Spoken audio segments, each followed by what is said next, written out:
Hello everyone. Okay, so today we are going to begin our next topic, that is how are states to be formed. Okay, so let's begin. First of all, in this topic, I want to tell you that there is a lot of things about basically states. Okay, so we are going to get to know about that, as the heading says itself, that how in India states were formed, on what basis, what are the basis of that, what were the contradictions over that, controversies over that. So, all of that we are going to study in this topic. So, first of all, in the 1920s, okay, if we go in the 1920s, the INC, the most popular, or you can say the freedom, or the main party for the freedom struggle was INC, right? Indian National Congress. So INC promised in 1920 that as India got freedom, they will separate India, or separate, or they will make states in India on the basis of language. Okay, they are going to make on the basic, each linguistic group, each major linguistic group will get its state, right? So linguistic means what? Relating to language means, if in all over India, if here someone speaks Kashmiri, so Kashmiri people would get their own state, right?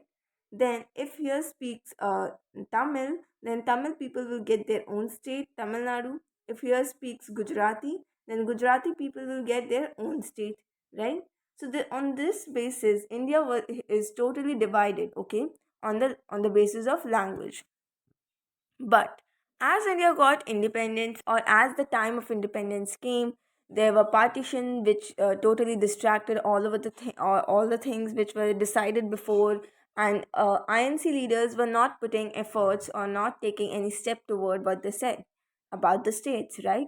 So that is all happened, and in this all chaos, country, or as this partition happened, right, as the partition happened, people used to think about of INC members that partition is the worst way, partition is not good, and if we even part India in states, that will also harmful, okay.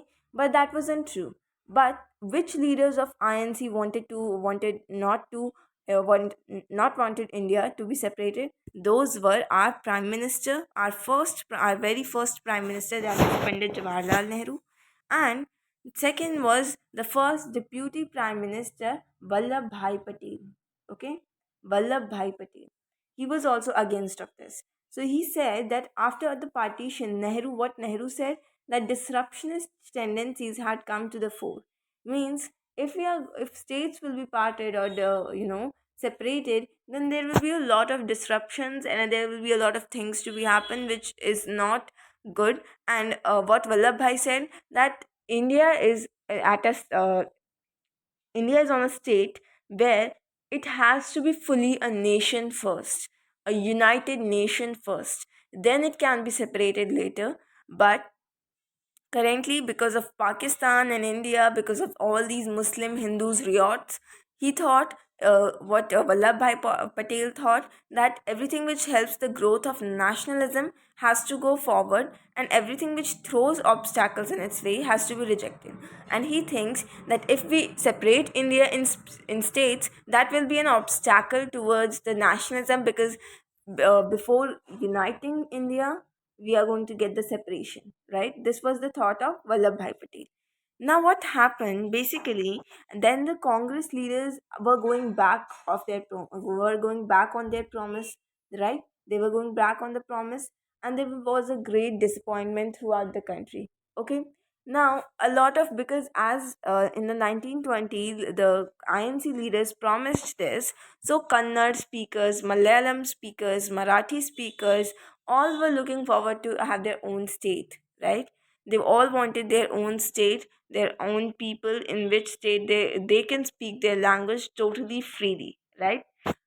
But the strongest, all the states protested, all the people, all the linguistic groups protested for this, that they want state. But the most powerful protests were from the Telugu speaking districts. Now we currently know that Telugu belongs to Andhra Pradesh, right? But at that time, Telugu speaking districts were the part of Madras presidency. As we know that there were three presidencies of Britishers. That was first Calcutta, then second Madras, then third Bombay, right? So Telugu speaking districts belongs to the Madras presidency. Then Nehru, there once Nehru went to campaign, right, at the time of independence. In the 1952, at the time of general elections, Nehru went there, and Nehru went to campaign there for votes and all, to all of this he wanted to do. So he went there, and he was greeted with black flags and the posters on which it was written, "We want Andhra." Okay, so this was about that, what Nehru, how Nehru was greeted in Andhra Pradesh, or you can say there at Andhra Pradesh, what, Telugu speaking districts. Okay, now one of the most famous person among these protesters of Telugu speaking districts were Sriramulu. Okay, Poti Sriramulu. Now, he was one of the Gandhian leader. Gandhian leader means that he used to follow the principles of Gandhi and always walk on the path of Gandhi and Ahimsa, and all of his principles were were the principles of his life also, of Poti Sriramalu's life. He died fasting for separate state for Telugu speakers. Okay, why is he popular? Because while protesting, he died, or you can say he did a hunger strike for 52 days around, right? For 52 days, and after that, he got died. Okay, not 52, it was 58 days. So, there Poti Sriramulu went on a hunger strike and demanding the formation of Andhra Pradesh, Andhra state. He wanted Andhra state at all. So Telugu speakers, all of them began so active, they became so active towards this. Then now, what happened? All the people of Andhra became active towards this protest, and they also did hartals and bands were observed in many towns of Andhra's districts. Now let's get to the Poti Sriramalu. After the 58 days fast, he died on 15 December 1952. Okay, this was the date, remember, 15 December 1952. Alright. Now, as the newspaper put it, now newspaper's headline was what? Newspaper's headline: the news of the passing away of Sriramalu engulfed entire Andhra in chaos. Now, Andhra Pradesh, all the Andhra people were so disrupted, was so disappointed with this, was so, it was a time of mourning in Andhra Pradesh. That is why people started so active campaigns, protests, and all of that. That is why, after some time, that the central government were forced to demand, was forced to give in this demand, that is to make Andhra state name on which date? On 1st October 1953, Andhra Pradesh was completely done. Okay, made. Andhra Pradesh was the first district which was made on the basis, which was a part of India, made on the basis of linguistic group, which was Telugu speaking people, right? So 1st October 1953 is the date when Andhra people got their uh, state, their own state. Later on, it was subsequently, or you can say later on, gradually it became Andhra Pradesh. Now, as Andhra became, now after the creation of Andhra, other linguistic groups were also wanted this. They also wanted their own states. So, what happened? The central government made a state reorganization commission. What?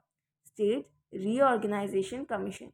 So, what is the full form of SRC? States Reorganization Commission, which submitted its report in 1956, after around you can say 4 years, not 4 or 3 years. After around 4 or 3 years, the SRC submitted its report and recommended the redrawing of district and provincial boundaries to form compact provinces of Assamese, Bengali, Oriya, Tamil, Malayalam, Kannada, Telugu speakers respectively. Now, what SRC suggested, that it is okay to make boundaries among these states, among the linguistic groups. It has nothing to do with, it won't affect India that much. So, the large Hindi speaking regions these all linguistic groups got their state, and the large Hindi speaking region of North India was also to be broken to several states. After a little later, in 1960, the bilingual state of Bombay was divided into separate states for Marathi and Gujarati speakers. Now, after some time, 1960, if we talk about 1960, so basically, yeah. Now, what happened? Bombay was also divided in 1960. Here you can see in the map, just below this paragraph, that in the map you can see where is Bombay.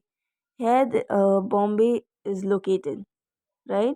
So this was also divided into this almost this whole area, right? So this was also divided into Gujarat and Maharashtra. Bombay was divided this how. Now next comes to the this was done about Bombay was done in 1960. Then it comes Punjab. Punjab was divided into Haryana and Punjab. Now how this division happened? Basically, most of the people in the Punjab living in the Punjab belongs to uh, Sikhs, right? They were mostly were Sikh, but a few population of Punjab which belongs to which speaks a little Hindi, a little Punjabi, which comes in between, that is Haryanvi. So this state was known as Haryana. Okay, so that was all in this paragraph. And also, Haryana got separated in 1966. Remember the dates. Dates are really very important. Okay. Now, these are the maps. This was the map before 14 August 1947, means this was the map before Pakistan got separated. If you can see, there is Baluchistan, Sindh, which currently lies in Pakistan, right? And after then, there is a map of 19 before 1956 map, which is a little modified map. If you can see, here is the Mysore and all. And then it comes our current map, which we are studying today at the today life. That is this map. Jammu and Kashmir and all of the states are the perfect and correct positions, right? So that was all. If you have any kind of doubt or query related to this topic, please mention the comment section. And thank you. Have a good day.